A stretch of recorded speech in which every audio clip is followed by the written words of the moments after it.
Colorectal cancer causes an estimated 50,000 deaths every year. It is also one of the most treatable forms of cancer if detected early. With more at-home test kits available, some of you may be wondering how they work and how accurate they are. Dr. Greg Silverman joins us live to discuss this further. And Dr. Silverman, it's my understanding a lot of people are hesitant to go in for these colonoscopies because of the bowel prep that's involved, including the fasting, sedation, and having people needing a driver to get to and from that procedure. That's right. Well, you have to go under sedation. It's an invasive procedure. It's not the most pleasant thing you ever thought of, but it's not horrible. However, the answer is that is the gold standard as of now for evaluating for potential precancerous lesions or cancerous lesions. Okay, so it's my understanding there's three tests on the market, and they range basically in price and if insurance will cover it, and most importantly, though, accuracy. Can you talk a little bit about those?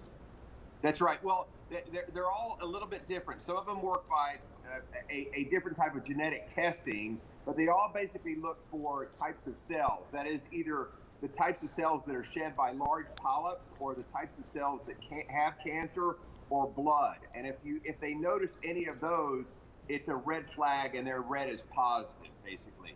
Now the problem is, as far as accuracy of finding polyps, which we believe are precancerous, that is, if you have a polyp that is a marker for cancer down the road, they're only about 40 or 50% accurate for finding a precancerous polyp.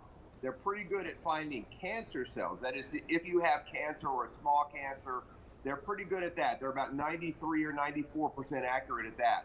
But what you want to do is get a little bit earlier than that, and that's the problem with these types of screening tests. I noticed some of them say you have to get them done every year. You have to go and do that every year, whereas a colonoscopy, is that every year? What are the guidances on that? Generally it's about once every 8 years if you're negative. If you have something that they're looking for, if you have something that's suspicious, it may be once every 3 or 4 years. Or certainly if you have a polyp, they can remove it at the time and then talk to your physician, talk to your gastroenterologist about sort of the timing as far as when you want to have another one of these types of tests.